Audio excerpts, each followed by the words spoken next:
Goeiemôre. Jy luister na die 80ste oordeenking in die reeks, 'n paar maal om die son. Vanoggend se tema is trauma en die pad na genesing.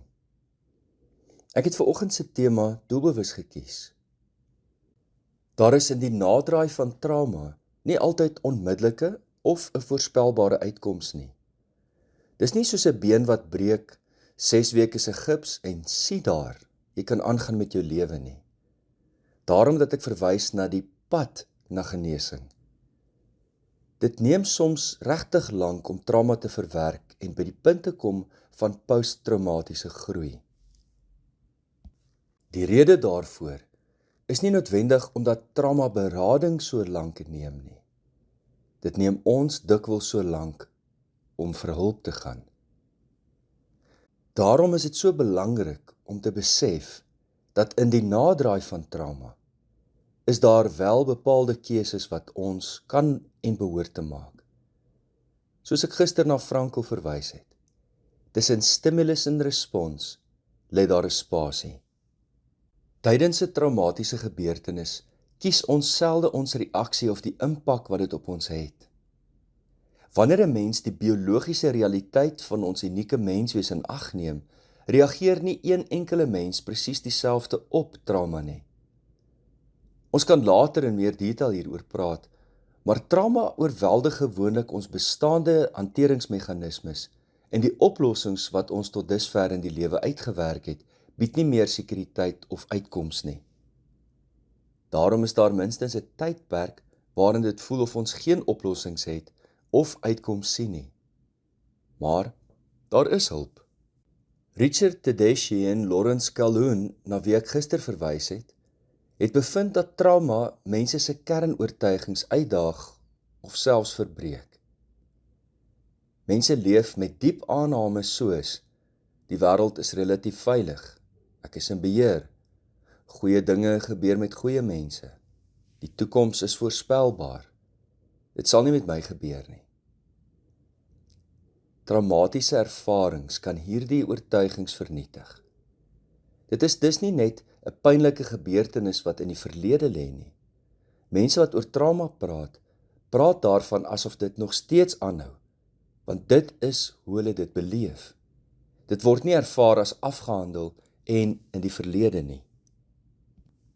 Daar is verskillende benaderings tot traumaberading, waarvan sommige so oud is soos die mensdom self, en ander wat ontwikkel word, soos wat neurowetenskaplikes en sielkundiges 'n dieper verstaan ontwikkel van trauma en die effek op ons brein, as ook ons liggaam. Laasgenoemde is iets wat ons nou eers begin verstaan, die effek van trauma op ons liggaam. Daarom die titel van Bessel van der Kolk se boek, The Body Keeps the Score. Vanoggend se sessie gaan nie oor traumaberading nie, maar oor hulpmiddels op pad na genesing. Tedeschi en Calhoun maak die volgende 5 voorstelle. Mik vir klein spitservarings.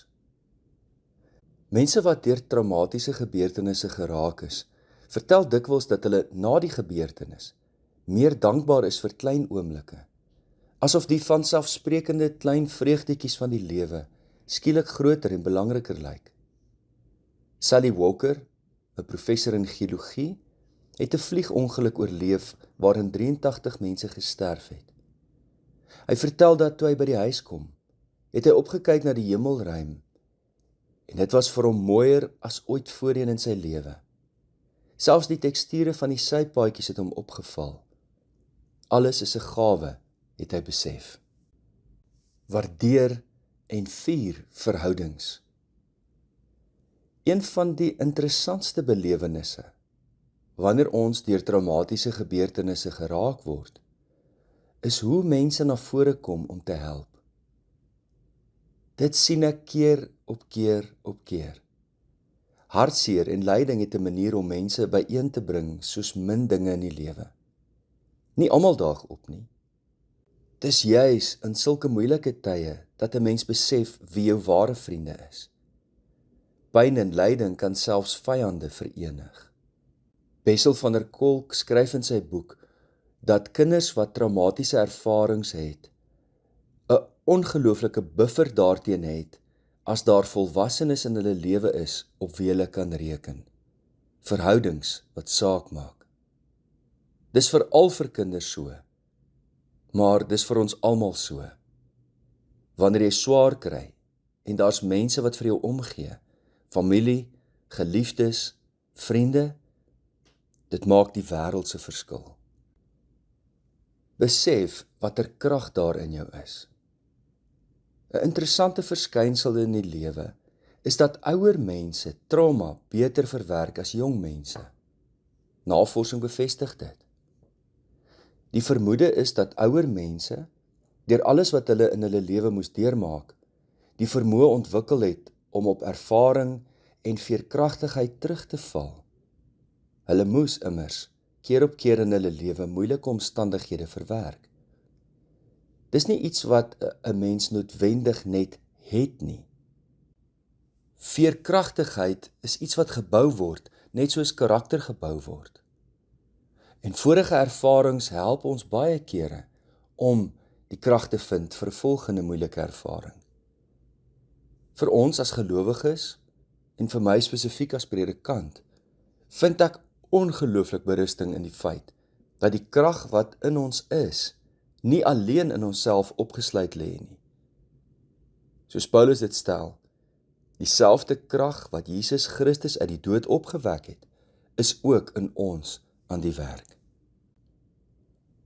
Sien nuwe moontlikhede raak. Die wonder van die lewe is dat dit oneindig meer moontlikhede inhou as wat ons op 'n gegeewe oomblik dink. 'n Vrou wat ek leer ken het, vertel hoe 'n egskeiding haar byna vernietig het. Haar man het 'n buite-egtelike verhouding gehad en sy het vernederd en nutteloos gevoel. Maar sy het haar kop opgetel en nuwe moontlikhede ontgin. 'n Nuwe lewe begin, as jy wil. En as sy nou op haar lewe terugkyk, besef sy dat sy nooit hierdie hoogte sou bereik het, was dit nie vir daardie traumatiese ervaring nie. Trauma of lyding kan ons van die bekende weë afslinger en ons op onbekende paaie laat beland. Maar heel dikwels daar vind ons 'n nuwe bestemming. Hou vas aan geloof.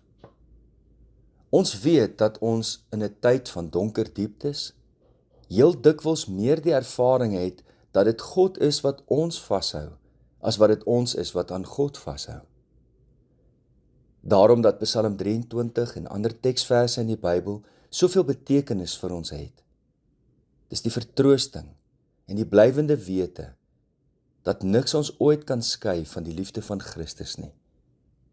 Baie dikwels vertel mense wat eens glad nie geglo het nie, dat hulle deur so 'n tydperk tot geloof gekom het. Ek kyk onlangs na die getuienis van een van Brittanje se wreedste misdadigers en hoe hy daar in die tronk tot bekering gekom het. Daar het hy die transformatiewe krag van Christus se gees ontdek. Dis interessant wat Paulus hier rondom sê. Daarom is ek bly oor swakhede, beledigings, ontberings, vervolging en moeilikhede ter wille van Christus, want as ek swak is ek sterk.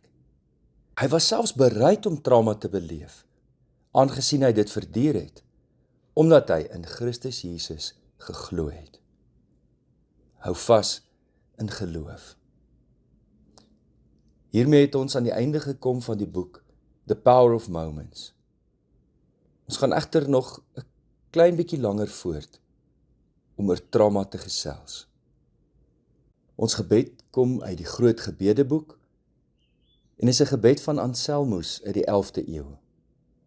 O Here, God van genade, verlos my om Jesus ontwil van my louheid en steek die vuur van die Gees in my aan. Neem weg die hart van klip in my binneste en maak vir my 'n hart wat vir U ontvanklik is. 'n Hart wat U sal lief hê, loof en aanbid.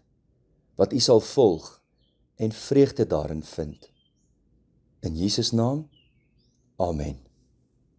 C. Langenhoven het gesê, hoe meer waarheid daarby is, des te gevaarliker is 'n leuen. Die oneerlike melkboer sal niemand bedrieg as hy die bottels vol skoon water maak nie. Iets om oor na te dink. Liefde en 'n geseënde dag vir elkeen.